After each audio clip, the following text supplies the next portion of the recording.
पुढे काय त्या बोर्डाला चांगलं आहे बघण्याचं. हे म्हटलं का नाही तुझ्या पुढचं निळे तुला येत ना दिसणार झालं त्याला.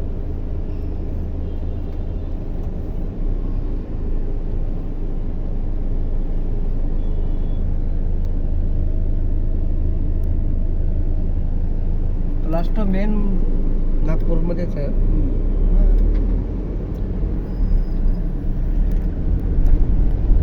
गाडी हल्लं की चाललं परत. यांनी आपल्याला श्रेयाला सोडून येतील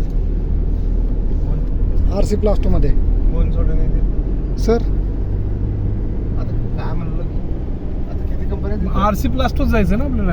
हे श्रेया प्लास्टोच जायचं ना. श्रेया प्लास्टो RC प्लास्टो जवळच राहील ना. तोपर्यंत ड्रायव्हर आराम करतील. त्यांना पुढे जायचं. तुमच्या गाडी ऍडजस्टमेंट इथं पुढे जायचं. कंटिन्यू थांबायला येईल काय त्याला. ड्रायव्हरला कंटिन्यू पुणे जायचं. त्यांची झोप झाली पाहिजे रात्रीची. आपण काय करू तिथंच आहे ना 4-5 किलोमीटर मध्ये जाशील किती. होय होय होय. फक्त तुमच्या गाडीमध्ये मोठी जी गाडी आहे ना आता ती गाडी डायरेक्ट जाईल ना. त्याने कशा दुसरी चक्कर करते. श्रेयाला जाईल ना. मग श्रेयावरून त्याला येणार नाहीत का बाकीचे लोक. बाकीचे लोक विजिट करायला येणार नाहीत का. येणार मग तिने काय जाणार आहेत त्याच गाडीत जातील.